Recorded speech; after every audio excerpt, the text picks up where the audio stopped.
जोरदार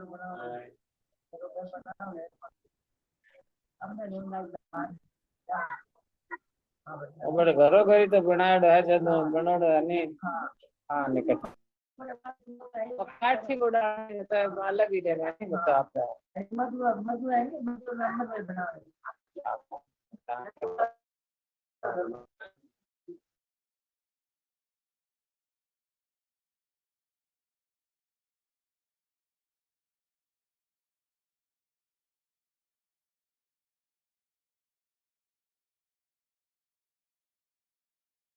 हाँ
नमो अर्यन्ताणं नमो सिद्धाणं नमो आयर्याणं नमो वज्रायणं नमो लोये सर्वसावणं यस्सो पंच नमोकारो सर्व पावपणाश्व मंगलानं च सर्वेसिं परमं हवे ममिनम्।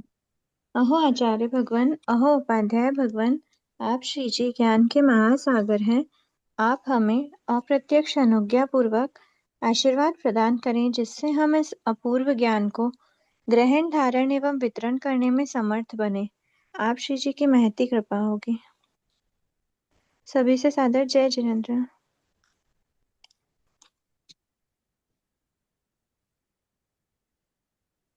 लास्ट क्लास में हमने संक्रमण के बारे में पढ़ा था। उद्वलना प्रदेश संक्रमण में से भेद पढ़े थे। उद्वलना संक्रमण के बारे में देखी थी डिटेल्स। उसके बाद उद्वलना संक्रमण के बाद में नंबर आता है वो विध्यात संक्रमण का। विध्यात संक्रमण के बारे में हम देख रहे थे। विध्यात संक्रमण 2 रीजन से होता है। जब कोई भी संक्रमण 4 प्रकार में से कोई भी संक्रमण नहीं हो रहा होता है उस समय पे यथाप्रवृत्त संक्रमण कहलाता है। मतलब उस समय जो संक्रमण की प्रवृत्ति होती है उसको यथाप्रवृत्त संक्रमण कहते हैं। और गुण संक्रमण विशेष मतलब अत्यंत विशुद्धि में ही गुण संक्रमण संभव है, मतलब होता है 8वें गुण स्थान में, अपूर्वकरण के समय पे, अपूर्वकरण गुण स्थान में। तो ये एक डिफरेंट टाइप ऑफ संक्रमण होता है, इसमें अत्यंत विशुद्धि रहती है। मतलब क्या हुआ कि बहुत अत्यंत विशुद्धि में बहुत सारे प्रदेशों को एक साथ संक्रमित किया जाता है, तो वो गुण संक्रमण में आ जाता है। और सर्व संक्रमण में जो सबसे मतलब जो लास्ट संक्रमण होता है, जिसके बाद अब कोई भी संक्रमण नहीं होगा, ऐसे संक्रमण सर्व संक्रमण होता है। एक बार डेफिनेशन के साथ देख लेते हैं। जो गुण संक्रमण है वो हमने देख लिया अत्यंत विशुद्ध परिणामों में होता है। सर्व संक्रमण लास्ट संक्रमण होता है। उद्वलना संक्रमण उद्वलना के पर्पज से किया जाने वाला संक्रमण होता है। विध्यात संक्रमण क्या होता है और वो समझ लेते हैं। और उसके अलावा जो भी इन जनरल संक्रमण चल रहा है, जब ये चारों ही संक्रमण नहीं हो रहे, इन जनरल जो संक्रमण चल रहा है वो कहलाता है यथा प्रवृत्त संक्रमण। ठीक है, तो कौन कौन सी प्रकृतियों में होता है ये भी हम देख लेंगे। एक बार विध्यात संक्रमण को देख लेते हैं। क्या बता रहे हैं कि उद्वलना संक्रमण जो है, उद्वलना संक्रमण उन्हीं प्रकृतियों की का उद्वलना मतलब उन्हीं प्रकृतियों का किया जाता है, या फिर उन्हीं प्रकृतियों की उद्वलना की जाती है जिन प्रकृतियों को वो इस भव में नहीं बांधता, भव स्वभाव की अपेक्षा, और गुण इस गुण स्थान में नहीं मतलब उनका बंध नहीं है, या फिर उनसे रिलेटेड मतलब उसके अपोजिट का बंध हो रहा है। जैसे कि सम्यक वेदनी सम्यक मिथ्यात्व वेदनी की उद्वलना स्टार्ट कर देता है, क्यों? क्योंकि मिथ्यात्व वेदनी का बंध होता है।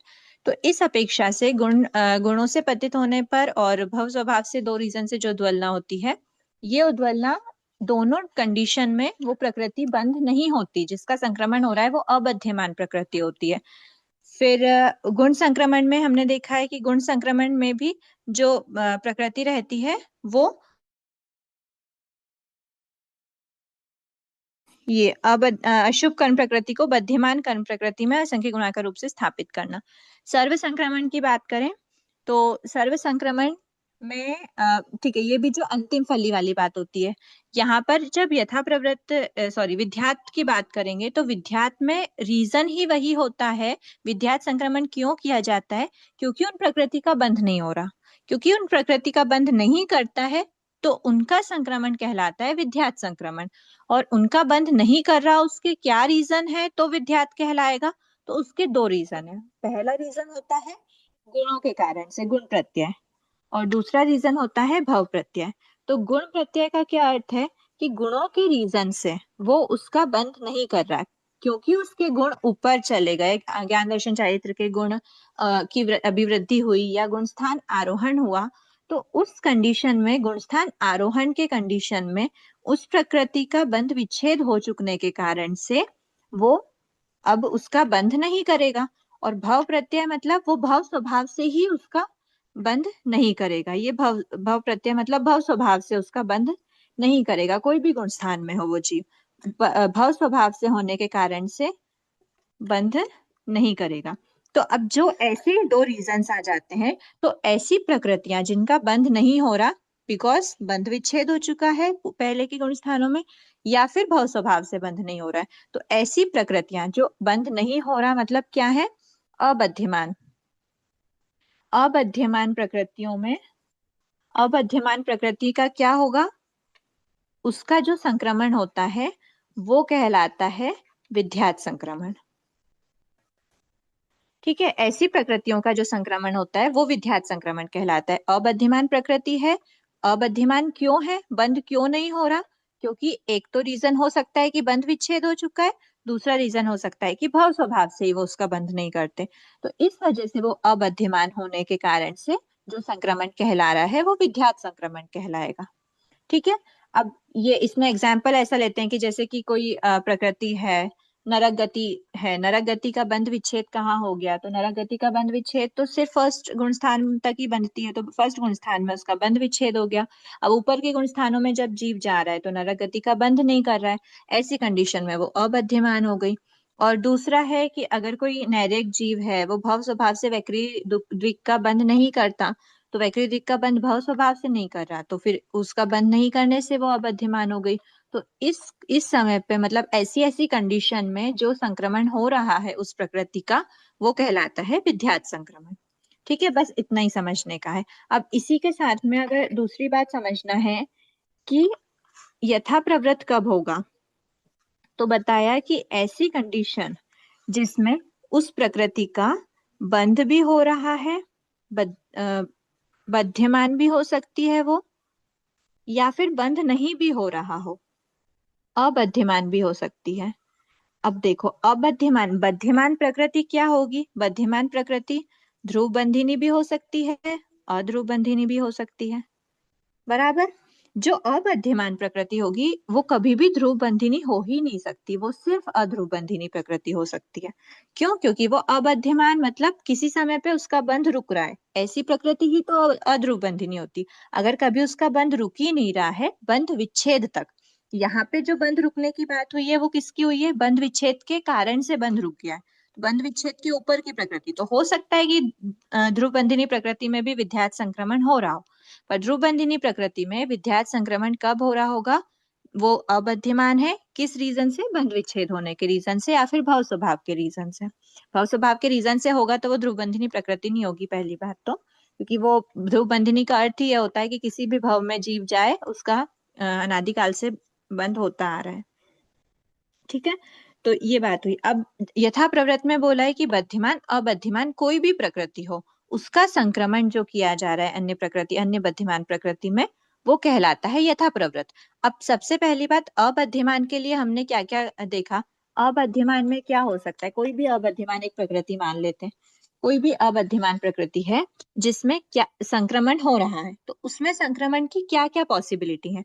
अगर वो अत्यंत विशुद्धि में हो रहा है तो हो सकता है कि उसका गुण संक्रमण हो रहा हो, ठीक है। अबध्यमान के लिए बात कर रहे हैं, अबध्यमान का संक्रमण हो रहा है। अगर अत्यंत विशुद्धि में हो रहा है तो हो सकता है कि उसका गुण संक्रमण हो। अगर वो एंडिंग लास्ट संक्रमण है तो हो सकता है कि उसका सर्व संक्रमण हो रहा हो, ठीक है। अगर वो उद्वलना उद्वलना अबध्यमान है, क्योंकि वो बंध नहीं हो रही और उसको वो बंधना बांधना भी नहीं है, तो उद्वलना के रीजन से संक्रमण हो रहा हो। तीनों संक्रमण की पॉसिबिलिटी है कि बंध विच्छेद हो गया, अध्रुव बंधिनी प्रकृति, या फिर अध्रुव बंधिनी को एक बार साइड में रखते हैं, बंध विच्छेद हो गया तो भी वो प्रकृति अबध्यमान कहलाती है। तो एक रीजन हो गया कि वो बंध विच्छेद के कारण से, अगर बंध विच्छेद के कारण से हुआ है तो वो विद्यात संक्रमण में आ जाएगा, ठीक है। तो सर्व संक्रमण की भी संभवता है, उद्वलना संक्रमण की भी संभावना है, विद्यात संक्रमण की भी संभावना है, गुण संक्रमण की भी संभावना है। और जब ये सभी नहीं हो रहा, माना कि वो अत्यंत विशुद्ध परिणामों में भी नहीं है, मान लेते हैं कि वो उसका अभी लास्ट संक्रमण भी नहीं चल रहा है, मान लेते हैं कि वो उद्वलना भी नहीं कर रहा है, क्योंकि हो सकता है ना कि अबध्यमान अभी है लेकिन अगले क्षण उसका बंद हो सकता है, उद्वलना भी नहीं कर रहा है। उसके बाद बात कर रहे हैं कि वो उसका बंध विच्छेद भी नहीं हुआ, अभी उसके बंध योगी गुण स्थान में है लेकिन वो अबध्यमान है। हो सकता है ना बंध में विपरीत कोई प्रकृति हो, उसका बंध हो रहा हो, इसीलिए ये अबध्यमान है। तो ऐसी कोई भी कंडीशन नहीं हुई, अत्यंत विशुद्ध परिणाम भी नहीं हुए, लास्ट संक्रमण भी नहीं हुआ, उद्वलना भी नहीं हुई और विद्यात भी नहीं हुआ, तो ऐसी कोई कंडीशन नहीं हुई लेकिन उसका संक्रमण हो रहा है, तो इसलिए वो संक्रमण कहलाएगा यथा प्रवृत्त संक्रमण, ठीक है। ये हो गया। अब बध्यमान की बात करें तो बध्यमान में जब भी प्रकृति बध्यमान है तो क्या उसकी उद्वलना हो सकती है? अगर वो प्रकृति बध्यमान है तो उद्वलना होगी क्या?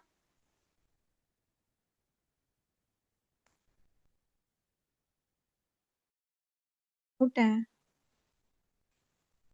कोई भी एक रिप्लाई कर दीजिए। नहीं होगी, नहीं होगी। नहीं होगी, है ना। बध्यमान प्रकृति है तो उद्वलना नहीं होगी।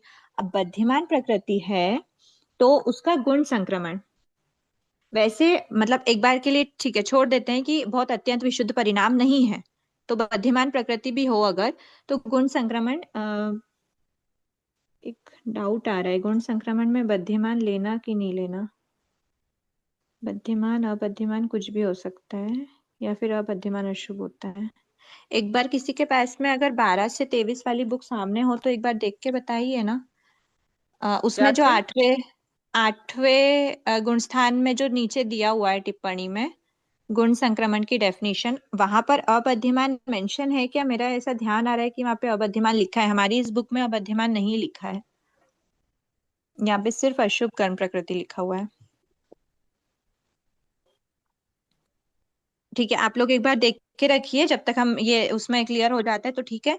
तो गुण संक्रमण भी अत्यंत विशुद्ध परिणाम में हो रहा है। मान लेते हैं कि अत्यंत विशुद्ध परिणाम में उस प्रकृति, क्योंकि अत्यंत विशुद्ध परिणाम जो है उसमें हमारे पास बंधियों की प्रकृतियां बहुत सेलेक्टेड सेलेक्टेड बचती हैं। हमने खुद ही देखा कि हमने कितनी कितनी प्रकृतियों का 16 प्रकृति, 25 प्रकृति, 10 प्रकृति, हैवी हैवी अमाउंट में हमने प्रकृतियों का बंध विच्छेद करते जा रहे थे। तो ऊपर के अत्यंत विशुद्ध परिणामों में मान लेते हैं एक बार की बद्धिमान की बात नहीं करें, फिर गुण संक्रमण नहीं होगा अगर बद्धिमान की बात। उसके बाद फिर उद्वलना होने दी है, उसके बाद बद्धिमान है मतलब बंध विच्छेद नहीं हुआ तो विध्यात संक्रमण, क्योंकि विध्यात संक्रमण के लिए तो हम दोनों केस बंध नहीं हो रहा की बात करते हैं, तो वो प्रकृति तो अबद्धिमान होगी। तो विध्यात भी नहीं है, उद्वलना भी नहीं है, गुण संक्रमण भी नहीं है, और मान लेते हैं कि उसका लास्ट संक्रमण भी नहीं हो रहा है, सर्व संक्रमण भी नहीं है, तो क्या, तो बद्धिमान का यथा प्रवृत्त संक्रमण होता है। बद्धिमान प्रकृति का यथा प्रवृत्त संक्रमण। अब बद्धिमान क्या है, तो बद्धिमान ध्रुव बंधिनी भी हो सकती है, अध्रुव बंधिनी भी हो सकती है। अध्रुव बंधिनी हो सकता है कि अध्रुव, तो वो बद्धिमान है। उसके बाद बंध रुक जाए वो बात अलग होती है। अब दो कंडीशन है, देखो ध्रुव बंधिनी में तो हमेशा ही बंध होगा तो बद्धिमान प्रकृति ही कहला गई। अब अध्रुव बंधिनी प्रकृति दो कंडीशन होती है। अध्रुव बंधिनी एक तो है कि वो बंध रही है, और एक होता है कि वो नहीं बंध रही। अगर वो बंध रही है, बोलना चाह रहे हैं कि एक बार, स्वबंध योग्य किसी अध्रुव बंधिनी का बंध वर्तमान समय में न भी कर रहा हो तो भी उसका यथाप्रवृत्त, हाँ, जो उस प्रकृति का बंध नहीं हो रहा हो चाहे बंध हो रहा हो, यही बात है कि अध्रुव बंधिनी बद्धिमान हो या फिर अबद्धिमान हो, दोनों केस में उसका यथाप्रवृत्त संक्रमण पॉसिबल है। क्यों पॉसिबल है, क्योंकि उसके दूसरे कोई भी सेटिस्फाई नहीं हुए, दूसरे जो संक्रमण थे वो नहीं, अबद्धिमान बंद नहीं हो रहा, बंद हो रहा है तो यथाप्रवृत्त संक्रमण है, बंद नहीं हो रहा तो दूसरे भी संक्रमण पॉसिबल है, लेकिन दूसरे संक्रमण की कंडीशन ही नहीं आई अभी, तो फिर उसका जो कहलाता है वो संक्रमण यथाप्रवृत्त संक्रमण कहलाएगा। क्लियर हुआ? इसको एक एग्जाम्पल से समझाती हूँ। मान लेते हैं फर्स्ट गुण स्थान की बात करते हैं। फर्स्ट गुण स्थान में जीव किसका बंध कर रहा है, त्रस और स्थावर की बात कर लेते हैं, ठीक है। अध्रुव बंधिनी क्या है, दोनों ही अध्रुव बंधिनी, कोई भी एक प्रकृति उठा लेते हैं, स्थावर को उठा लेते हैं क्योंकि दोनों ही बनती हैं, मतलब दोनों ही फर्स्ट गुण स्थान में है। स्थावर का ऊपर बंध, स्थावर का हाँ ऊपर बंध नहीं है, ठीक है। अब हम बात करें स्थावर नामकर्म की।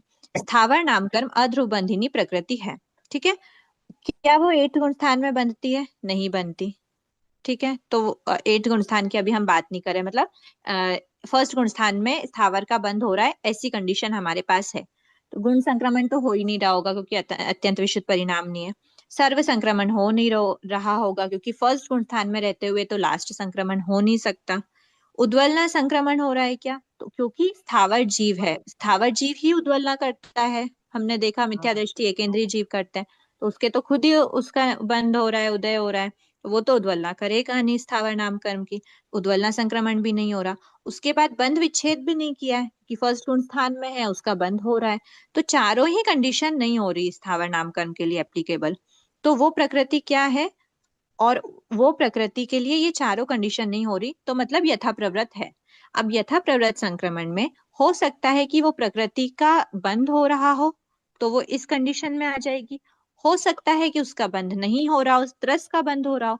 बंध नहीं होने का क्या रीजन हुआ, बंध विच्छेद नहीं हुआ, उसका रीजन ये हुआ कि उसकी बंध में जो विपरीत प्रकृति है वो आ गई, बंध विरोधिनी प्रकृति, तो इसलिए उसका बंध रुक गया। तो बद्धिमान हो या अबद्धिमान, अध्रुव बंधिनी प्रकृति में दोनों कंडीशन में यथा प्रवृत्त संक्रमण पॉसिबल है, ठीक है। ये हो गया ज्ञातव्य बिंदु का फर्स्ट पॉइंट। सेकेंड पॉइंट बता रहे हैं कि सम्यक से पतित मिथ्यात्व अवस्था को प्राप्त करने के अंतर्मुहूर्त पश्चात सम्यक मिथ्यात्व वेदनी की उद्वलना संक्रमण करता है, ठीक है। तो उद्वलना संक्रमण कब स्टार्ट कर रहा है, वो कर रहा है अंतर्मुहूर्त के बाद में, तो अंतर्मुहूर्त के पहले वाला क्या कहलाएगा, तो वो कहलाएगा यथा प्रवृत्त। मतलब जब भी कोई संक्रमण नहीं हो रहा तो समझना यथा प्रवृत्त संक्रमण हो रहा है। तो क्या बोल रहे हैं कि जब सम्यक वेदनी सम्यक मिथ्यात्व वेदनी की अंतर्मुहूर्त पश्चात करता है तो वो अंतर्मुहूर्त तक जो संक्रमण करेगा वो कहलाएगा यथा प्रवृत्त संक्रमण। फिर श्रेणी, ये श्रेणी वाली बात हो गई। श्रेणी में पुरुष वेद, संज्वलन, क्रोध, मान और माया के बंध विच्छेद के पश्चात उद्वलना आदि शेष 4 संक्रमण की प्रवृत्ति का अभाव होता है, उस समय पे यथा प्रवृत्त संक्रमण करता है। उस समय पे जीव ये सारी नहीं कर सकता, उद्वलना तो करता ही नहीं है, बंध विच्छेद हुआ नहीं है अभी। तो हाँ, बंध विच्छेद के पश्चात उद्वलना आती, हाँ बंध विच्छेद तो हो गया है, लेकिन विद्यार्थ संक्रमण नहीं होता, जो भी रीजन रहता है। तो वो पुरुष वेग, संचलन, क्रोध, मान, इसके बारे में ज्यादा डिटेल में थर्ड पॉइंट का मेरे भी ध्यान में नहीं है, तो इसको अभी हम एक बार फैक्ट की तरह समझ के रख लेते हैं कि श्रेणी में पुरुष वेग, क्रोध, मान, माया का बंध विच्छेद होने के पश्चात जो ये चारों संक्रमण नहीं होते, उस समय पे जो उसका संक्रमण होता है वो संक्रमण यथाप्रवृत्त संक्रमण कहलाता है। अगर इसकी डिटेल मेरे को ध्यान में, मतलब किसी से समझने में आती है तो फिर मैं आप लोग को बताने के भाव रखती हूँ। अभी इसको ऐसे ही समझ लेते हैं कि ऐसे ऐसे कंडीशंस पे यथाप्रवृत्त संक्रमण संभव है। ठीक है, ये हो गया। अब गुण संक्रमण देखा क्या आप लोगों ने, किसी ने? उसमें लिखा हुआ है क्या बद्धिमान या फिर अबद्धिमान? यहाँ पर तो बद्धिमान लिखा होगा, बद्धिमान कण प्रकृति में।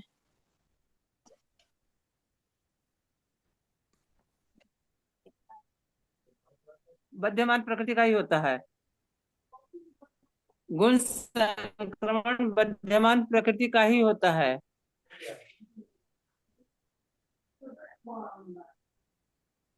गुण संक्रमण हेलो, बद्धिमान का है ऐसा तो नहीं लिखा होगा, बद्धिमान बद्यमान में प्रकृति होता है। का ही होता है। क्या बद्यमान लिखा में हुआ होता है? है, लिखा है ना।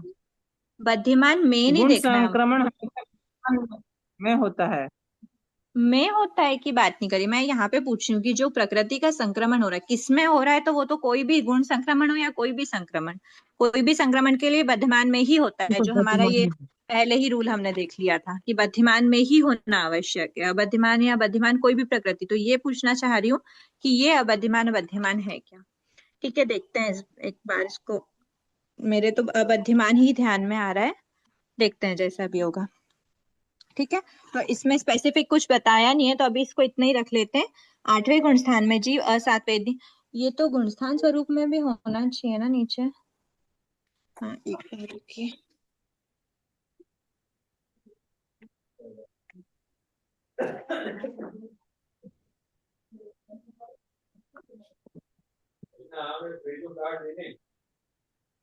हाँ देखिए, यहाँ पर क्लियर क्लियर लिखा हुआ है ना कि अत्यंत विशुद्ध परिणामों से अबद्धिमान अशुभ कर्म प्रकृति को बद्धिमान सजाति प्रकृति में असंकुणाकार रूप से संक्रमित करना गुण संक्रमण कहलाता है। ठीक है, ये क्लियर हो गया जो ध्यान में आ रहा था। ये तो गुणस्थान पेज स्वरूप का नंबर पेज नंबर 8 है। ये 11वां जो हमारा 11वां चैप्टर है ना, उसमें से पूछ रही थी मैं, 8वें गुणस्थान की डेफिनेशंस में है। अगर आप 11वां चैप्टर देख रहे हो तो उसमें 8वें गुणस्थान की डेफिनेशन में, और गुणस्थान स्वरूप में भी 11वां चैप्टर रिपीट हुआ है। फर्स्ट द्वार जो फर्स्ट है, इसका फर्स्ट द्वार गुणस्थान स्वरूप, उसमें दिया हुआ है नीचे। ठीक है, तो ये अबद्धिमान, ठीक है सही है, अबद्धिमान में ही गुण संक्रमण भी हो रहा है, तो वो किस में हो रहा है? अबद्धिमान का ही हो रहा है। या आप चाहे तो यहाँ पर लिख सकते हैं, तो आप लोग को भी एकदम क्लियर रहेगा। तो यहाँ ऐड कर लेना कि अबद्धिमान अशुभ कर्म प्रकृति का बद्धिमान कर्म प्रकृतियों में असंख्य गुणाकार रूप से संक्रमण होता है। असंख्य गुणाकार रूप से संक्रमण का क्या अर्थ हुआ कि जब जीव संक्रमण कर रहा है अत्यंत विशुद्धि के कारण से, जो प्रदेशों को उठा रहा है, पहले समय में जितने प्रदेश उठाए उससे असंख्य गुणा अधिक प्रदेशों को वो अगले समय में उठाता है और संक्रमण करता है। उससे असंख्य गुणा अधिक प्रदेशों को थर्ड समय में उठाकर संक्रमण करता है। इसको बोलते हैं असंख्य गुणाकार रूप से संक्रमण करना। वो संक्रमण गुण संक्रमण कहलाता है। ये अत्यंत विशुद्ध परिणामों में ही होता है। ठीक है, सर्व संक्रमण क्या है? तो जीव किसी कर्म प्रकृति के चरम खंड की अंतिम फलिका पर प्रकृति रूप में जो संक्रमण करता है। चरम खंड की अंतिम फली मतलब क्या? जब वो उसका संक्रमण कर रहा होता है, जब वो उसका संक्रमण करता है तो वो बिल्कुल चरम जो उसकी फली है, मतलब बिल्कुल लास्ट बचा हुआ है। अब इतना बड़ा भी निषेक नहीं, निषेक एकदम छोटा सा बचा हुआ है। संक्रमण किसका होता है? संक्रमण कहाँ से स्टार्ट होता है? संक्रमण किसका नहीं होता? उद्यावलिका जो उद्यावलिका में है। ठीक है, तो उदयावलिका में तो संक्रमण नहीं होगा। अब उदयावलिका में संक्रमण नहीं होगा, उसके ऊपर के, मान लेते हैं बहुत बहुत मतलब संक्रमण का लास्ट पार्ट, इतना मानो कि संक्रमण का ये पार्ट एक लास्ट पार्ट बचा है, इस लास्ट पार्ट को पर प्रकृति रूप में वो क्या कर रहा है, कन्वर्ट कर रहा है। तो इस लास्ट, ये जो लास्ट संक्रमण हुआ, ये चरम खंड की अंतिम फली, ये उसका चरम खंड बचा था, अब लास्ट खंड बचा था उसके संक्रमण योग्य प्रकृतियों का, मतलब प्रदेशों का। उन संक्रमण योग्य प्रदेशों में ये टोटल उसका निषेक इतना ही बचा है अब आत्मा में इस प्रकृति का। उस निषेक में से उदय आवलिका का तो वो संक्रमण कर ही नहीं सकता, तो उस उदय आवलिका को छोड़ करके जो उसका चरम खंड बचा था, खंड मतलब हिस्सा, जो हिस्सा। लास्ट खंड बचा था, उस लास्ट खंड का भी एक एक एक एक फली के रूप में अगर वो संक्रमण कर रहा है, तो उसके चरम खंड की बिल्कुल लास्ट फली बची है, उस लास्ट फली का जो संक्रमण किया जाता है वो संक्रमण कहलाता है सर्व संक्रमण। मतलब इसके बाद अब कोई भी संक्रमण नहीं होगा। सर्व संक्रमण मतलब ऐसे समझो कि सब कुछ काम कर दिया, अब सारा संक्रमण का काम खत्म हो चुका है।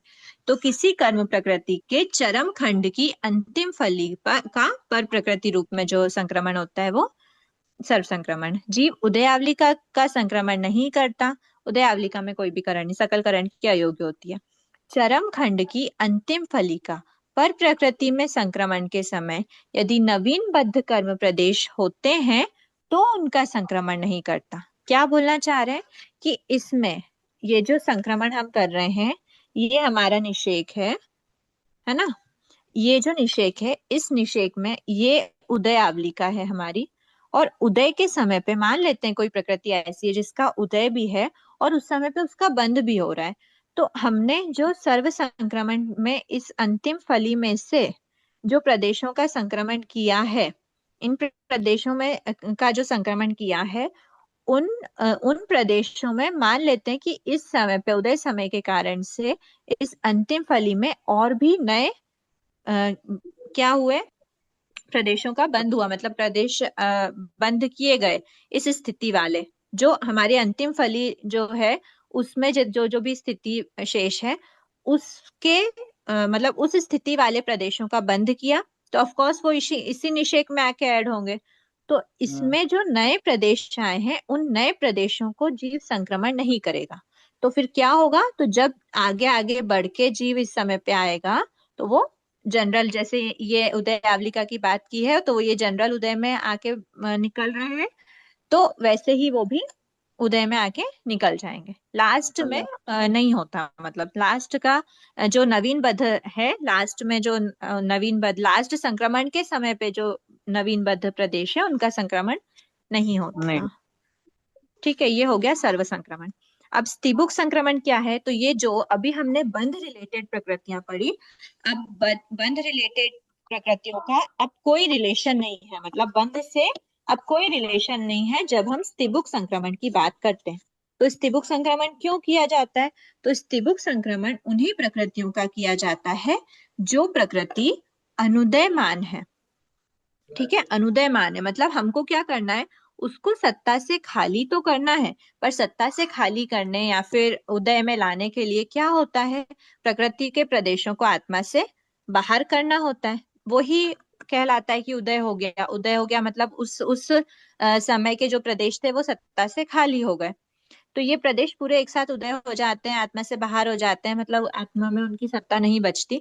तो ये प्रदेशों को अगर वो उदय में है तो सत्ता से खाली करना बहुत आसान है कि वो उदय में आ गए तो आत्मा से बाहर हो गए। पर मान लेते हैं कि वो प्रकृति उदयमान नहीं है, अब उदयमान नहीं बची, तो अब क्या होगा। अब तो हमने देखा कि ये प्रकृति, जैसे कि यहाँ मैंने बताया था अभी सर्व संक्रमण की जो बात हुई थी, कि उसमें एक आवलिका तक तो संक्रमण नहीं होगा, और उसके ऊपर भी हमने संक्रमण करते करते अंतिम जो फली थी उसका संक्रमण किया, तो वो प्रकृति भी हमारी निकल गई। मान लेते हैं कि वो प्रकृति पूरी निकल गई, या फिर कुछ रह भी गया हो, ऐसा भी नहीं होता कि पूरी निकल जाए, कुछ रह भी गए हो। पर अब क्या, इन प्रकृतियों का अब क्या होगा, ये जो शेष हमारे बचे हैं इन प्रदेशों का, क्योंकि अगर ये प्रदेश उदयमान होते तो ये एक एक समय जीव आगे बढ़ेगा तो ये उदय में आके बाहर निकल जाएंगे। पर अभी क्या सिचुएशन है, अभी क्या कंडीशन है, ये प्रकृति अनुदयमान है। अब अनुदयमान प्रकृति है तो अब इसको कैसे बाहर निकालें? सत्ता से तो खाली करना पड़ेगा। सत्ता से खाली करने के लिए अगर वो उदय में आते तो एक एक समय वो प्रदेश बाहर निकल जाते, लेकिन क्योंकि सत्ता से खाली करना है और उदय में नहीं है, तो जो किया जाता है वो कहलाता है स्तीबुक संक्रमण। मतलब अनुदयमान प्रकृति का उदयमान प्रकृति में स्तीबुक संक्रमण कर दिया जाता है। जो संक्रमण किया जाता है वो स्तीबुक संक्रमण होता है। ये स्तीबुक संक्रमण क्या पूरा एक साथ रैंडमली कोई भी प्रदेशों को उठा के संक्रमण किया जाता है क्या? ऐसा नहीं होता। ये संक्रमण एक समय की स्थिति वाले अनुदयमान प्रदेशों को उठाकर, मतलब जैसे ये उदय समय है, यहाँ पर उदय समय में प्रदेश है, ठीक है, इनको मैं एक साथ एक लाइन पर ड्रॉ करती हूँ। ये हमारा अनुदयमान प्रकृति का निषेक है, ये हमारा उदयमान प्रकृति का निषेक है, ठीक है। अब ये जो उदयमान प्रकृति है, इसमें यहाँ पर उदयमान प्रकृति है, मतलब इस समय पे प्रदेश है, इसमें भी इस समय पर प्रदेश है, ठीक है। अब मान लेते कि ये क्या है, उदय समय है। अब ये अगर उदय समय है तो उदय समय में सिर्फ उदयमान के ही प्रदेश क्या होंगे, बाहर निकलेंगे। मतलब इस स्थिति के प्रदेश उदयमान प्रकृति में ही होंगे, तभी वो बाहर निकल रहे हैं। अनुदयमान में अगर प्रदेश होते तो फिर उनको भी तो बाहर निकलना पड़ता ना, वो प्रदेश कहाँ जाएंगे? वो प्रदेशों को बाहर निकलने के लिए कुछ आवश्यक रास्ता तो का स्वयं का द्वार हो नहीं सकता, क्योंकि वो अनुदयमान प्रकृति है। तो ये जो इस स्थिति वाले जो भी प्रदेश हैं, ठीक है, मान लेते हैं कि ये फर्स्ट समय की स्थिति है। फर्स्ट समय की स्थिति वाले जो उदयमान प्रदेश हैं वो तो बाहर निकल जाएंगे स्वतः, और जो फर्स्ट समय की अनुदयमान प्रकृतियां हैं वो प्रकृति के प्रदेश, अभी तक ये सारे ब्लैक थे, अब ये सारे किस में कन्वर्ट हो गए, ये सारे व्हाइट हो गए। अब जब ये व्हाइट हो गए तो ब्लैक ब्लैक के निषेक से इनको हटा दिया जाएगा कि तुम ब्लैक के निषेक में एग्जिस्ट नहीं करते हो, क्योंकि तुम ब्लैक की फैमिली में नहीं हो, क्योंकि तुम तो व्हाइट हो गए हो। तो अब ये जो व्हाइट हो गए, तो ये व्हाइट हो गए मतलब ये किस रूप में हो गए, तो ये इस रूप में हो गए, तो ये इसी में जाके मिल गए, इसी में जाके मिल गए, मतलब ये बाहर निकल रहे थे, इनके साथ ही वो बाहर निकल गए। ये कहलाता है, ये जो इस रूप में एक समय का जो प्रदेश थे, उन एक समय के प्रदेशों का इस रूप में कन्वर्ट होना, रीजन क्या है कि वो अनुदयमान है, ये कहलाता है स्तीबुक संक्रमण। क्लियर हो गया? एक समय की स्थिति वाले अनुदयमान अनुदयमान उदयमान, और ये प्रकृति क्या होनी चाहिए, सजाति होनी चाहिए। ऐसा नहीं है कि आप किसी भी दूसरे विपरीत जाति वाले उनपे मतलब जैसे कर दो, सजाति होना चाहिए। तो उदयमान सजाति कर्म प्रकृति के रूप में, अगर ये सात वेदनी का उदय है तो ये असात वेदनी का, असात वेदनी का आप सात वेदनी में ही करोगे। तो सजाति कर्म प्रकृति के रूप में संक्रमित होना स्तीबुक संक्रमण कहलाता है। तो संक्रमण तो है सजाति कर्म प्रकृति के रूप में हो रहा है, पर स्तीबुक संक्रमण है, मतलब ध्यान में रखना एक समय की स्थिति वाला, और कौन क्या है प्रदेश, अनुदयमान प्रदेश, अनुदयमान कर्म प्रकृति के प्रदेश है।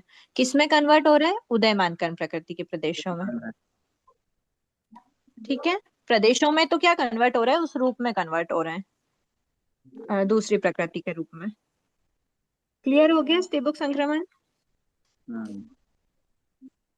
अब प्रदेश संक्रमण और स्तीबुक संक्रमण में डिफरेंस क्या हुआ? तो डिफरेंस हमने क्या देखा, जो प्रदेश संक्रमण था, उस प्रदेश संक्रमण में हम किसकी बात कर रहे थे, अबध्यमान बध्यमान, इसकी बात कर रहे थे। किस रूप में कन्वर्ट हो रहा है, तो वो बध्यमान के रूप में कन्वर्ट हो रहा है, ये हमने देखा था।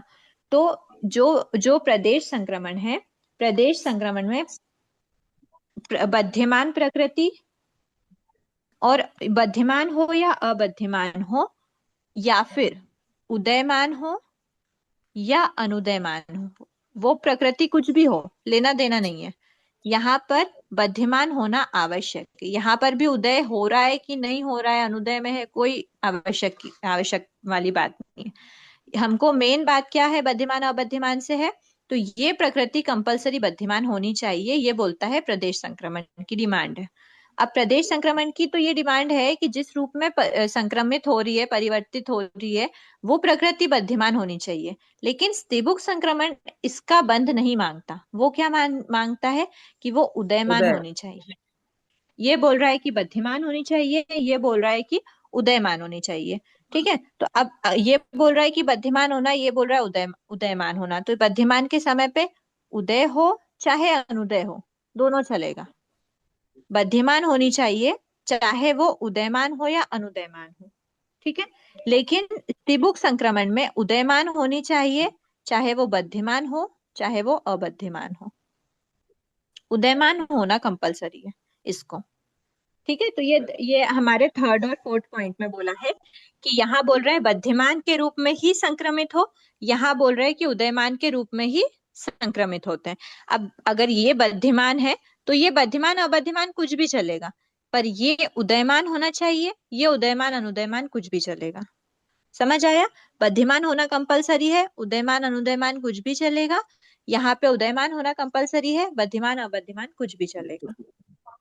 ठीक है, उसके बाद हाँ, फिर ये दोनों बोल रहे हैं कि यहाँ पर तो क्या होता है स्त्रीबुक संक्रमण में, स्त्रीबुक संक्रमण सिर्फ एक ही समय का रहता है।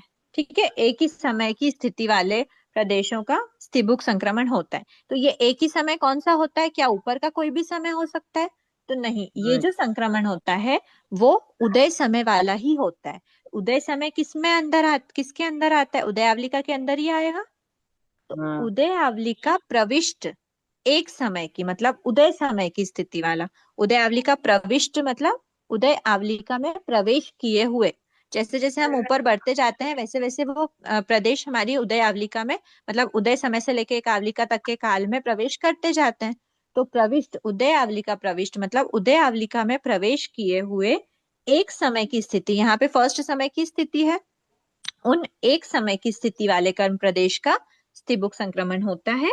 लेकिन प्रदेश संक्रमण में क्या बोल रहे हैं कि प्रदेश संक्रमण एक करण है, संक्रमण करण है, इसके लिए विशेष प्रयत्न किया जाता है। करण मतलब कोई प्रयत्न पूर्वक किए जाने वाला कार्य ही प्रयत्न है। विवेक पूर्वक प्रयत्न पूर्वक किए जाने वाला कार्य करण कहला रहा है। तो ऐसा जो करण है वो एक आवलिका में नहीं हो सकता, क्योंकि उदय आवलिका सकल करण के अयोग्य होती। 1 मिनट होल्ड करना।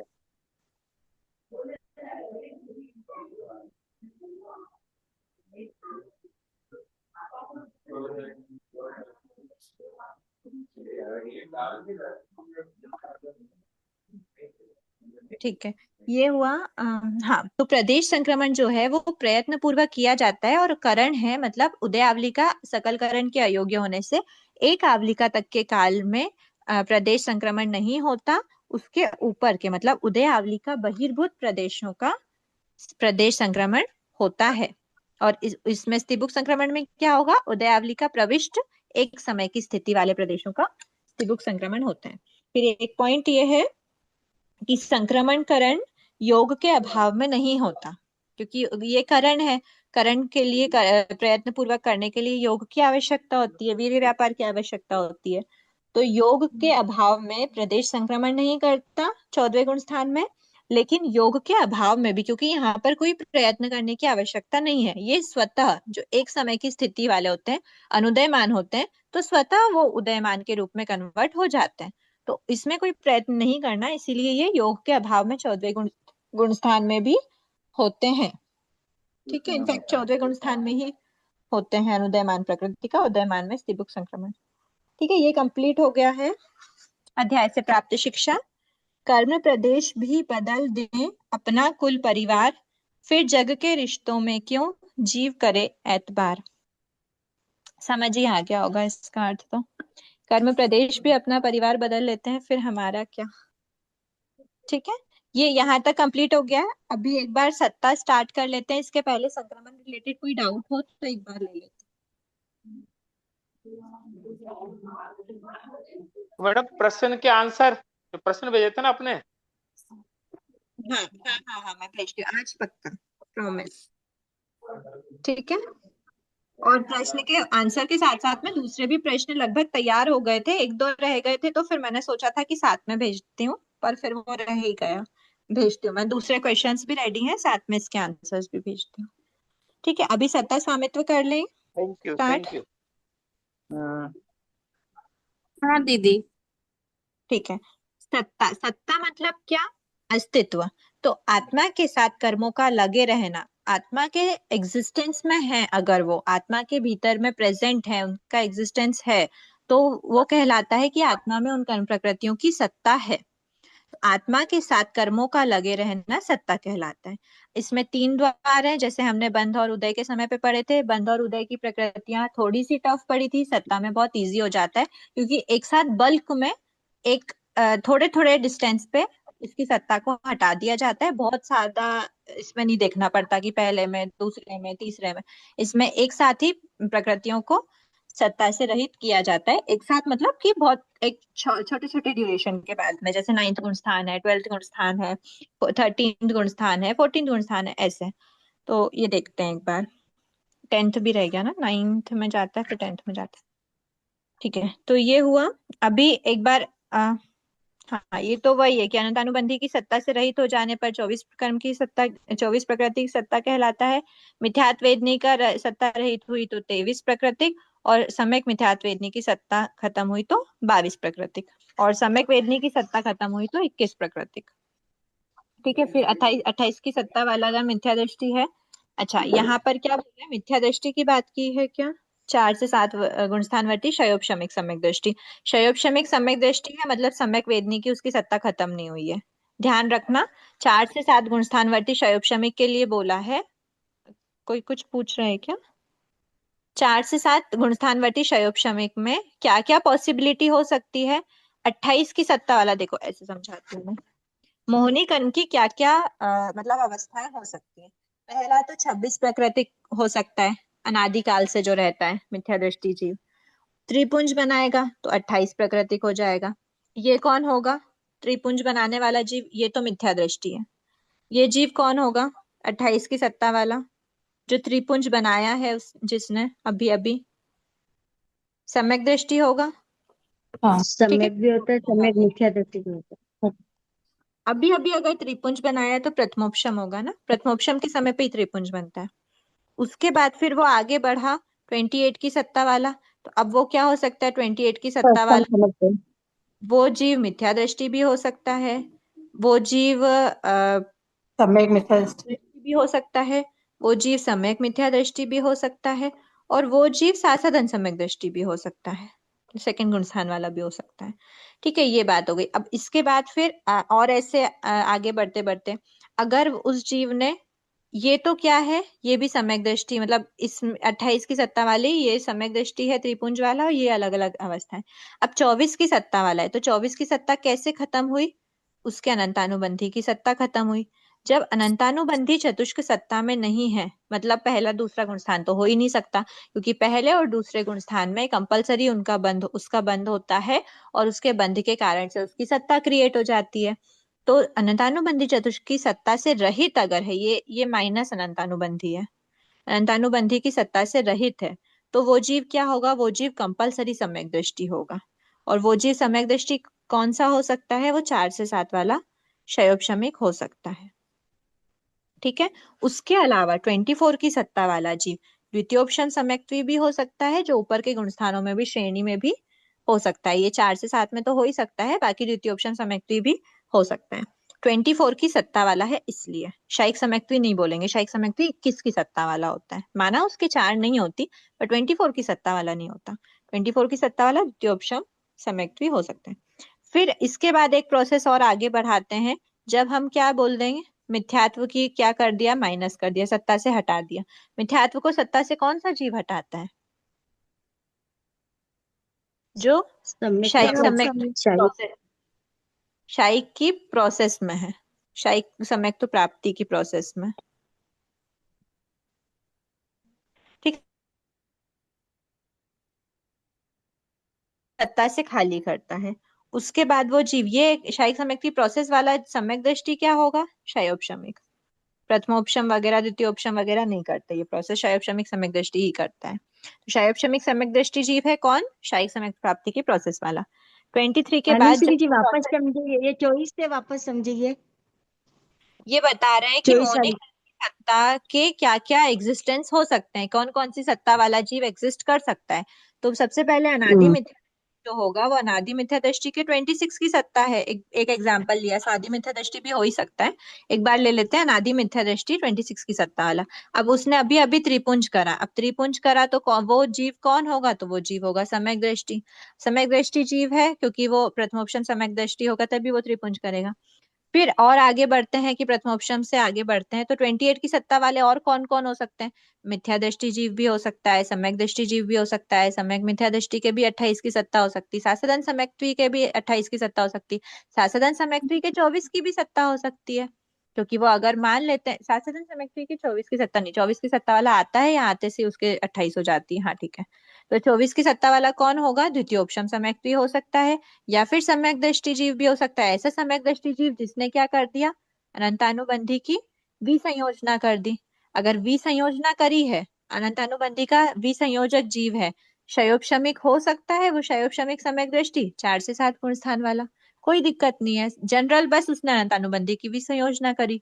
फिर एक बात ऐसे बोल देते हैं कि वो द्वितीयोपशम सम्यक्त्वी है। द्वितीयोपशम सम्यक्त्वी में तो वो ही द्वितीयोपशम को प्राप्त करने की योग्यता किसमें? जो 24 की सत्ता वाला हो। तो वो जीव द्वितीयोपशम सम्यक्त्वी वाला भी हो सकता है या फिर विसंयोजक सम्यक दृष्टि भी हो सकता है। विसंयोजक सम्यक दृष्टि कौन सा होगा? क्षयोपशमिक होगा।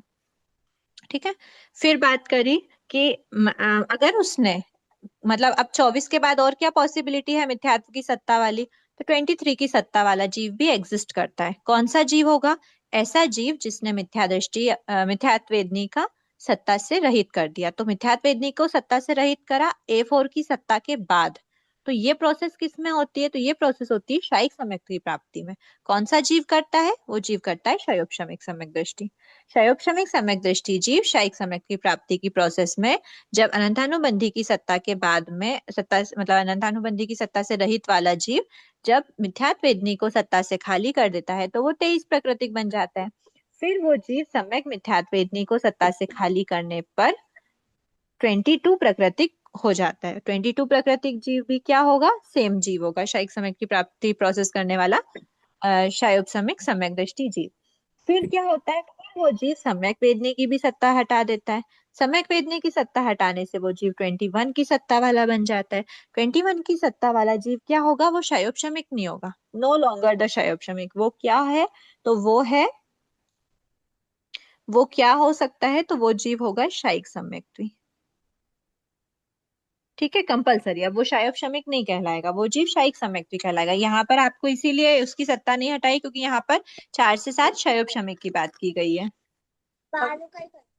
फिर बताया कि सम्यक वेदनी कर्म की सत्ता भी चली गई बेटा मैं अगर कंफ्यूज हो गई, एक सब पढ़ लूंगी क्लास के बाद।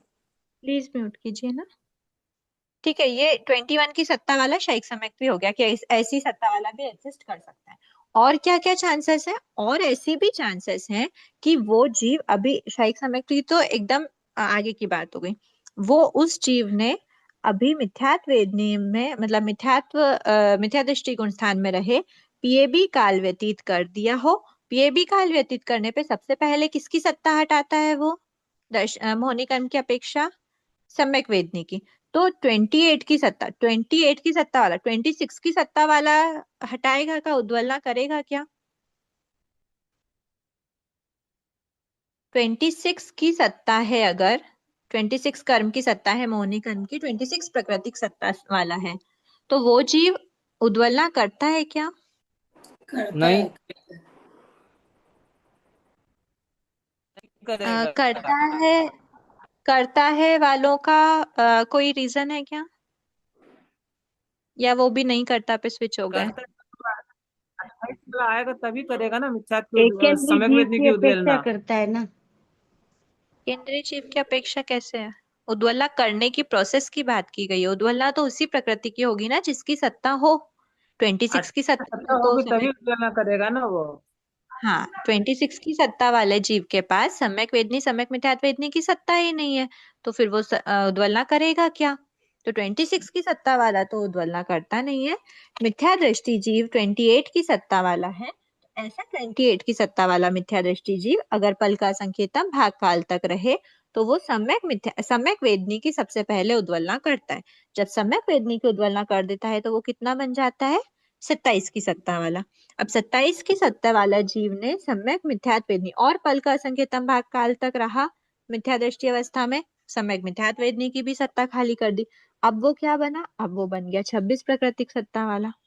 ठीक है, तो ये अवस्थाएं भी मिथ्या दृष्टि जीव के रह सकती हैं। सम्यक दृष्टि जीव की अवस्था क्या क्या रह सकती है?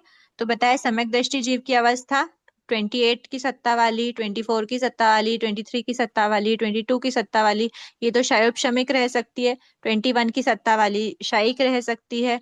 द्वितीय उपशम में 24 की सत्ता होगी, सासादन में 28 की सत्ता होगी, प्रथमोपशम में 28 की रहेगी। ठीक है, होगा इस लगभग सारे सम्यक दृष्टि अवस्था। मिथ्या दृष्टि की क्या क्या हो सकती है? तो मिथ्या दृष्टि की 28 प्राकृतिक सत्ता वाला मिथ्या दृष्टि भी हो सकता है, 27 प्राकृतिक सत्ता वाला मिथ्या दृष्टि भी हो सकता है, 26 प्राकृतिक सत्ता वाला भी मिथ्या दृष्टि जीव एग्जिस्ट करता है। तो ये बस एग्जिस्टेंस बता दिए कि कौन कौन से सत्ता वाले जीव हो सकते हैं। ठीक है, फिर सत्ता का क्षय, एक होता है सत्ता का क्षय होना, एक होता है सत्ता का तो विच्छेद अगर होना। 23 की सत्ता वाला तो नियम नियम से शायक प्राप्ति की करेगा प्रोसेस। क्या? 23 की सत्ता वाला शायक प्राप्ति की प्रोसेस करेगा। उसने प्रोसेस स्टार्ट कर दी है, फिर वो बीच में नहीं रुकेगा। अगर उसने एक बार मिथ्यात्व वेदनी का सत्ता हटा दी है, उसके बाद वो अंतर्मुहूर्त पश्चात सम्यक मिथ्यात्व की सत्ता कंपलसरी हटा देगा। और मतलब कितनी बड़ी बात है कि अगर मिथ्या दृष्टि अवस्था है, ये कंचन आंटी जी भी फरमाते हैं कि मिथ्या दृष्टि अवस्था है, मिथ्या दृष्टि जीव को पल का असंख्यतम भाग काल लगता है सम्यक वेदनी और सम्यक मिथ्यात्व वेदनी की सत्ता को हटाने में, मतलब बहुत लंबा काल लगता है। लेकिन सम्यक दृष्टि जीव की पावर कितनी है कि वो अंतर्मुहूर्त में मिथ्या दृष्टि अवस्था मतलब मिथ्यात्व वेदनी को हटा देता है, अंतर्मुहूर्त में वो इसको सम्यक मिथ्या दृष्टि को हटा देता है और अंतर्मुहूर्त में सम्यक वेदनी को भी हटा देता है। मतलब सम्यक दृष्टि अवस्था की कितनी विशुद्धि होती है। ठीक है, अगर सम्यक मिथ्यात्व वेदनी की अपेक्षा बात की जाए तो दोनों प्रकार के जीव उसकी उद्वलना कर मतलब उसको सत्ता से हटाते हैं। एक मिथ्या दृष्टि जीव भी हटाता है, एक सम्यक दृष्टि जीव भी हटाता है। सम्यक दृष्टि जीव उसको अंतर्मुहूर्त में ही हटा देता है, और जो सम्यक मिथ्या दृष्टि जो जीव है उसको पल का असंख्यतम भाग काल लगता है उस प्रकृति को हटाने में। तो विशुद्धि का डिफरेंस ही दिख रहा है यहाँ पर। ठीक, फिर एक होता है सत्ता का क्षय होना और एक होता है सत्ता विच्छेद होना। अभी तक हम जो भी बात, एक बार इसको यहाँ लिखते हैं, सत्ता विच्छेद और एक होता है सत्ता का क्षय होना। ठीक है, तो अभी तक हमने जो भी बात करी थी ना वो हमने पढ़ी थी बंध विच्छेद होना, उदय विच्छेद होना। मतलब क्या कि उस समय जैसे हमने किसी गुणस्थान अमुक गुणस्थान की बात करी, उस गुणस्थान में लास्ट समय जीव जब है उस समय पे वो उसका क्या कर रहा है, बंध या फिर उदय विच्छेद कर रहा है। मतलब क्या हुआ कि उस समय तक उसका बंध है, उस समय तक उसका उदय है, उसके अगले समय से ना उसका बंध है ना उसका उदय है, जो भी विच्छेद की बात हो जाती है। तो अगले समय में उसका बंध और उदय नहीं होना। क्यों? क्योंकि उसके जो जिस समय पे विच्छेद हुआ वो उसके बंध का लास्ट समय था, उदय का लास्ट समय था। तो इसी प्रकार जब हम सत्ता की बात करते हैं तो किसी भी गुणस्थान का जब हम सत्ता विच्छेद बोलते हैं तो क्या हुआ कि ये अगर सत्ता विच्छेद का पॉइंट है तो ये उसकी सत्ता का लास्ट पॉइंट है, लास्ट समय है। मतलब इस समय तक उसके सत्ता रहती है, उसके अगले समय से उसकी सत्ता नहीं होती। अगले समय से उसकी सत्ता नहीं होना वो कहलाता है सत्ता का क्षय हो चुका है। क्षय मतलब अब नहीं है, नो मोर। अब ये सत्ता क्षय हो चुका है मतलब सत्ता में नहीं है। और सत्ता विच्छेद मतलब ये उसका लास्ट समय है सत्ता का, मतलब सत्ता है। और यहाँ पर सत्ता क्षय हो गया मतलब सत्ता नहीं है। ठीक है, ये दोनों डिफरेंस होता है सत्ता विच्छेद और सत्ता क्षय में। इसको किस प्रकार से वर्ड्स में फॉर्म करना, अनेक प्रकृतियों की सत्ता का क्षय। क्षय मतलब क्या बोलते हैं कि विवक्षित प्रकृति के रूप में रहे हुए सभी कर्म प्रदेशों का आत्मा से अस्तित्व नष्ट कर देना या नष्ट हो जाना प्रकृति का क्षय कहलाता है। प्रकृति के क्षय की बात हो रही है। प्रदेशों का क्षय तो हम करते रहते हैं। प्रदेशों का क्षय मतलब क्या? प्रदेश आत्मा से बाहर निकले, उदय के रूप में निकले हो या मतलब किसी भी रूप में, संक्रमण के रूप में, किसी भी तरह से निकले हो। लेकिन वो संक्रमण के रूप में तो क्या पर प्रकृति रूप हो जाते हैं, वो संक्रमण के रूप में बाहर नहीं निकलते, वो दूसरी प्रकृति में चेंज बस हो जाते हैं। पर उन प्रदेशों का उस रूप में एग्जिस्टेंस खत्म हो चुका है, तो वो भी एक तरह से क्षय बोल सकते हैं। आत्मा से बाहर निकल जाना, उस प्रदेश का आत्मा से बाहर निकल जाना, आत्मा में कोई एग्जिस्टेंस नहीं रहना उस प्रदेश का, वो प्रदेश के का क्षय कहलाता है। लेकिन पूरी प्रकृति का क्षय कब होता है? जब उसका कोई भी प्रदेश ना बचे। सभी कर्म प्रदेशों का आत्मा से अस्तित्व नष्ट कर देना या हो जाना, वो कहलाता है प्रकृति का क्षय। तो किसी भी प्रकृति के क्षय, सत्ता के क्षय की जब बात करते हैं, स्तिबुक संक्रमण के द्वारा उनका सत्ता का क्षय होता है। स्तिबुक संक्रमण हमने देखा कि जो प्रकृति एंडिंग समय तक वो उसी रूप में थी, लेकिन उसका उदय होके बाहर निकलना पॉसिबल नहीं था, तो ऐसी प्रकृति को क्या किया जाता है? स्तिबुक संक्रमण के द्वारा बाहर निकाला जाता है, सत्ता का क्षय किया जाता है। मतलब पूरी की पूरी उदय समय में जितने प्रदेश थे, ऐसा नहीं बोले कि कुछ प्रदेश संक्रमित किए, कुछ नहीं किए। स्तिबुक संक्रमण में उदय समय के सारे प्रदेशों को हटा करके दूसरे समय के मतलब दूसरे प्रकृति के रूप में डाल दिया जाता है। जैसे यहाँ पर बोला कि अगर फर्स्ट समय की बात की थी, तो फर्स्ट समय में एक भी प्रदेश उसके अस्तित्व में इस अनुदयमान प्रकृति के रूप में एग्जिस्ट नहीं करे, वो सारे के सारे उदयमान के रूप में कन्वर्ट हो चुके थे। उसको बोलते हैं उस प्रकृति का क्षय हो जाना, उस समय पे उसका कोई भी एग्जिस्टेंस नहीं बचा। तो ऐसा करते करते जब लास्ट समय आ जाता है, तो लास्ट समय में उस प्रकृति का एग्जिस्टेंस बचता ही नहीं है, उसका एग्जिस्टेंस सेकेंड लास्ट समय तक ही था। तो ऐसी प्रकृति स्तिबुक संक्रमण के द्वारा क्षय हुई है, जो अनुदयमान। ऐसी प्रकृतियों की स्वरूप सत्ता अंतिम स्तिबुक संक्रमण से एक समय पहले तक ही रहती है, सेकेंड लास्ट समय तक रहेगी, और अंतिम स्तिबुक संक्रमण में वो दूसरे रूप में कन्वर्ट हो जाती है। इसमें सत्ता विच्छेद, सत्ता क्षय के बारे में नहीं दिया हुआ है क्या? ठीक है। इसमें क्या बचा हुआ है? जीव सम्यक वेदनी की उद्वलना संक्रमण के अंतिम समय में उसका हाँ ठीक है, ये एक बात थोड़ी एडिशनल थी बताने की। क्या बोल रहे हैं कि जब उद्वलना संक्रमण होता है, हमने देखा ना कि संक्रमण तो हमेशा ही चलता रहता है, तो ये मिथ्या दृष्टि अवस्था थी। मिथ्या दृष्टि अवस्था में अंतर्मुहूर्त तक तो उसकी उद्वलना स्टार्ट नहीं करता है, तब तक तो यथा प्रवृत्त संक्रमण था। ठीक है, यथा प्रवृत्त संक्रमण चल रहा था अंतर्मुहूर्त काल तक, फिर उसने उद्वलना स्टार्ट कर दी। अब जो संक्रमण चला, वो संक्रमण क्या कहलाया? वो संक्रमण उद्वलना संक्रमण कहलाया। अब पीएबी काल तक वो उद्वलना करते करते मिथ्यात्व अवस्था में रहते रहते सम्यक वेदनी की सत्ता उसने खाली करी है। ठीक है, अब ये जो पीएबी काल था, उसमें क्या बोला हमने कि स्वरूप सत्य, एक मिनट, क्या पढ़ रहे थे? अंतिम समय में सर्वसंग। हाँ, ये जो लास्ट समय मान लेते हैं कि ये सम्यक वेदनी का निषेध, इसमें एक आवलिका तक तो कोई भी संक्रमण नहीं होगा। उसके पहले अब सत्ता खत्म होते होते मान लेते हैं कि निषेध इतना बचा था। ठीक है, ये एक आवलिका प्लस 1 समय का निषेध बचा है। अब एक आवलिका प्लस 1 मतलब इससे पहले पहले तक तो क्या, नीचे से हटाते हैं एक बार, ये इस पॉइंट पे मान लेते हैं कि उसकी इतनी सत्ता थी। ठीक है, इतनी उसकी सत्ता थी, और यहां से वो मिथ्यात्व अवस्था में आया। मिथ्यात्व अवस्था में आया, यहाँ पर उसका संक्रमण चल ही रहा है, अभी तक भी चल रहा था, अभी भी संक्रमण, मतलब इन समय में नहीं हो रहा संक्रमण, तो ऊपर के प्रदेशों का होता है, पर इसी समय पे आत्मा है, ऐसा समझना। इस समय पे आत्मा है तो ऊपर से संक्रमण हो रहा है, इस समय पे आत्मा है तो ऊपर से संक्रमण हो रहा है। कितने ऊपर से होगा? एक आवली का पश्चात। अब ऐसे करते करते अंतर्मुहूर्त तक जो संक्रमण चला, वो संक्रमण तो यथा प्रवृत्त संक्रमण कहला गया। ठीक है, फिर अंतर्मुहूर्त में अब आत्मा एक एक समय आगे बढ़ते बढ़ते इस समय पर आई। अब इस समय पे जब आत्मा आई ना, तो क्या हुआ? अंतर्मुहूर्त बीत गया था, अब इसका जो संक्रमण स्टार्ट हुआ है, ऊपर के प्रदेशों का जो भी संक्रमण हो रहा है, वो संक्रमण कहलाता है उद्वलना संक्रमण। उद्वलना संक्रमण कितना रहता है?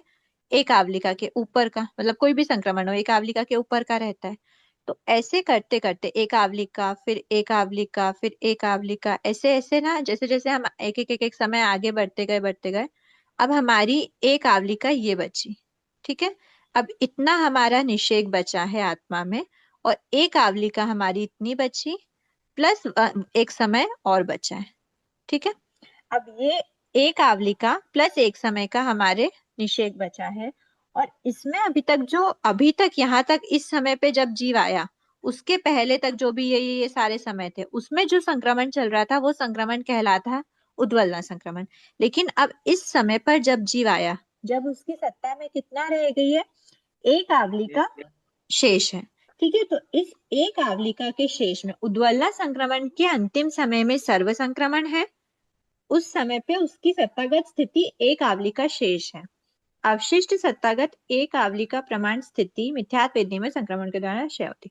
तो क्या बता रहे कि अब सर्व संक्रमण कर दिया, इस समय पे उसने क्या कर दिया, इस समय पर ये जो अंतिम मतलब जीव कहाँ पर है, जीव इस समय पर है, ये उसकी एक आवलिका की सत्ता बची है और एक फली बची है, मतलब अंतिम खंड की अंतिम फली, चरम खंड की अंतिम फली, ये भी क्या हो गई, पर प्रकृति के रूप में संक्रमित हो चुकी है। कब हुई, इसी समय पे, इस समय पे अभी तक ये व्हाइट थी, अब ये ब्लैक हो गई। तो अब ये व्हाइट की कैलकुलेशन में आएगी क्या, व्हाइट के निषेक में आएगी क्या, नहीं, वो ब्लैक के निषेक में कहलाएगी। तो ये यहाँ से इसका एग्जिस्टेंस खत्म हो गया। अब इस समय पे क्योंकि उसका लास्ट संक्रमण हुआ है, इसी समय पे उसने इसको ब्लैक के रूप में कन्वर्ट किया, तो उसकी व्हाइट की सत्ता कितनी बची, ओनली एक आवलिका की।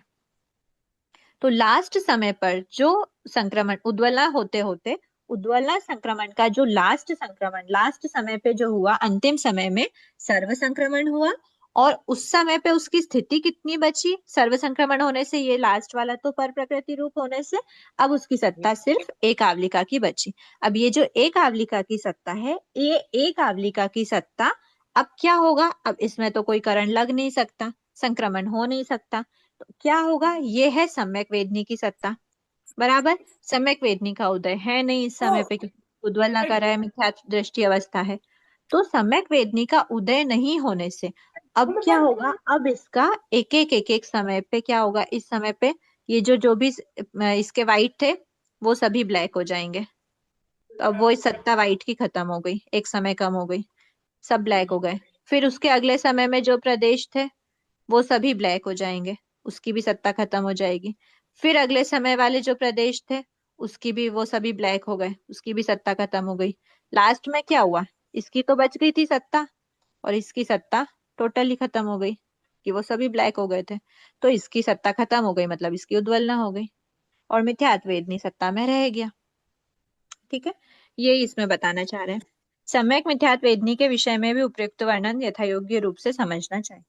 उसमें सम्यक मिथ्यात्व के रूप में भी इसी प्रकार से हुआ, मतलब पहले क्या हुआ, पहले यथा प्रवृत्त संक्रमण था, फिर उद्वलना संक्रमण हुआ, उद्वलना के लास्ट समय में सर्व संक्रमण हुआ, सर्व संक्रमण के एक आवलिका में स्थिबुक संक्रमण हुआ, सर्व संक्रमण के बाद की एक आवलिका में स्थिबुक संक्रमण हुआ। क्लियर हो गया, ठीक है।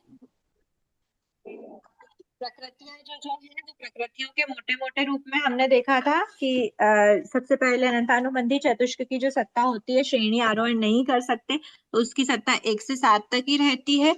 इसकी नियमा और भजना हम डिटेल में देखते हैं नेक्स्ट क्लास में। अनंतानुबंधी की श्रेणी में सत्ता होना मतलब कंपलसरी है कि उसकी सत्ता से रहित जीव ही श्रेणी आरोहण कर सकता है, चाहे वो द्वितीयोपशम सम्यक्त्वी हो चाहे शायिक सम्यक्त्वी हो, तो इसकी सत्ता 1 से 7 तक ही रहती है।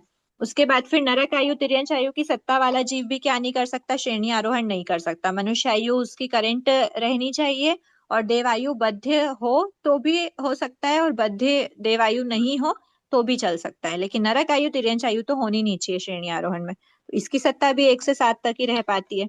देवायु की सत्ता वाला उपशम श्रेणी का आरोहण कर सकता है, इसीलिए उसकी सत्ता 1 से 11 तक।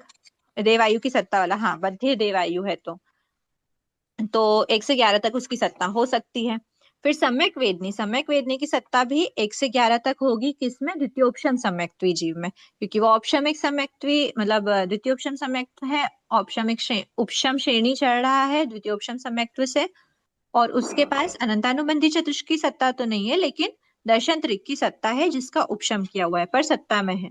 तो 1 से 11 तक सम्यक वेदनी की सत्ता भी हो सकती है, और सम्यक मिथ्यात्व वेदनी की भी। सम्यक मिथ्यात्व वेदनी का इसमें नहीं दिया है क्या, हाँ, सम्यक मिथ्यात्व वेदनी की भी 1 से 11 तक हो सकती है। अब मिथ्या दृष्टि की कहाँ तक रहेगी, तो मिथ्या दृष्टि की सत्ता वाला भी D3 का उपशम है, तो सम्यक वेदनी हो, मिथ्यात्व वेदनी हो, या फिर सम्यक मिथ्यात्व वेदनी हो, तीनों की सत्ता वाला उपशम श्रेणी का आरोहण कर सकता है द्वितीय उपशम सम्यक्त्वी जीव। ठीक है, अब वो शायिक दीदी समय। दीदी हाँ, दीदी ये डी वाला जो टिप्पणी है इसको पढ़ने से थोड़ा कंफ्यूजन हो रहा है। समय का तो वेदनी के पास नहीं, इसके अगले पेज पे। टिप्पणी की तो हमने बात कर ही लिया ना, एक बार डिस्कस करते ये हैं। हाँ हाँ, ये वाला, ये डी वाला। इसका इसका एक बार हम लोग जब ये इसकी नियमा भजना लेंगे ना, तब नेक्स्ट क्लास में इसको डिस्कस करते हैं। अभी बस हम सत्ता अच्छा, योगी गुणस्थान देख रहे हैं। ठीक हाँ है, ठीक फिर है। सत्ता इसके उपशम श्रेणी का आरोहण कर सकता है यहाँ तक की सत्ता वाला। अब बात करते हैं शपक श्रेणी की। शपक श्रेणी में एक एक प्रकृतियों को मतलब क्षय करते हुए आगे बढ़ते जाते हैं। अच्छा, हाँ ठीक है, शपक श्रेणी की बात इसमें अलग से की हुई है क्या?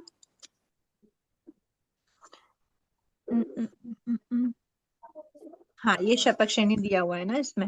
देखो 1 से 11 वाला मध्यम 8 कषाय वाली जो प्रकृति है, 1 से 11 तक उपशम श्रेणी वाला है तो पूरे 11 तक उसकी सत्ता होगी।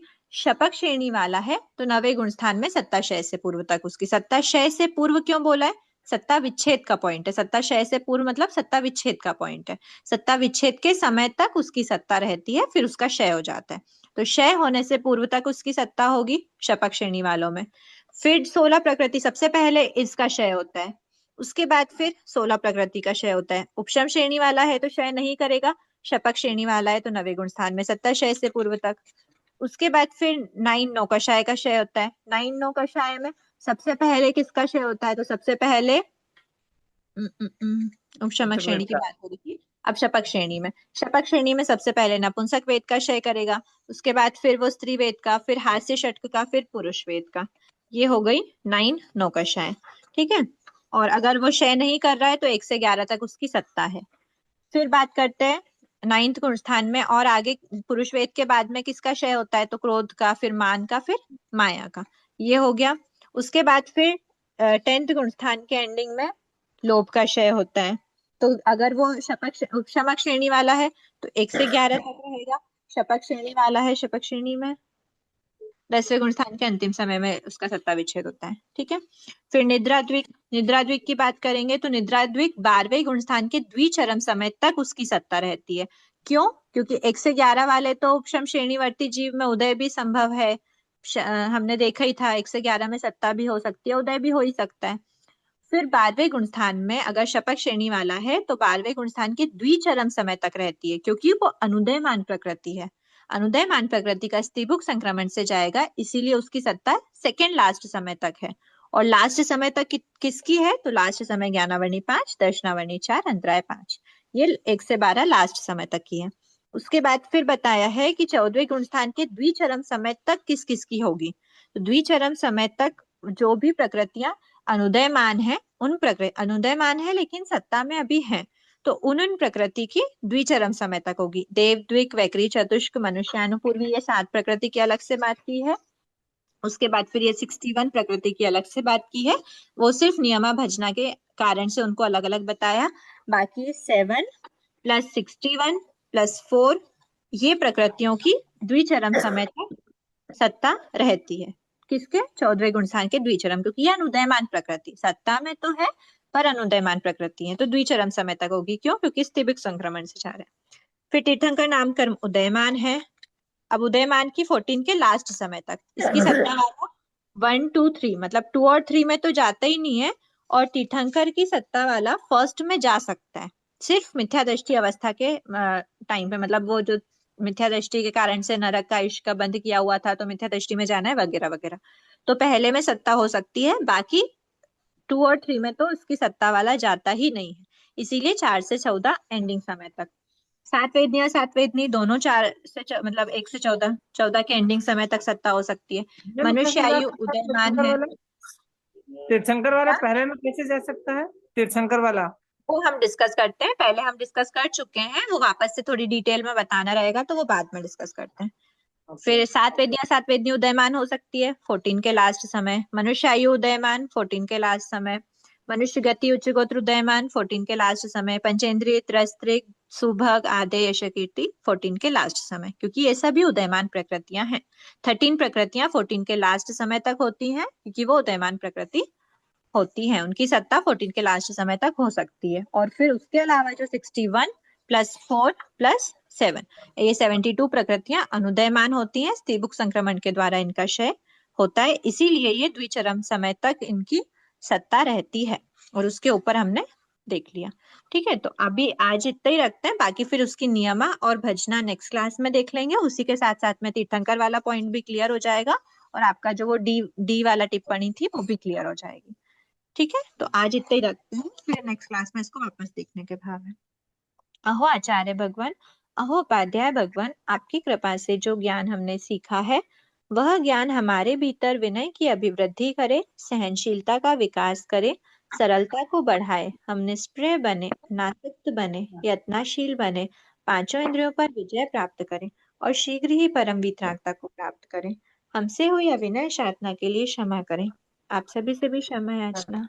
जय जिनेन्द्र। ये बार बार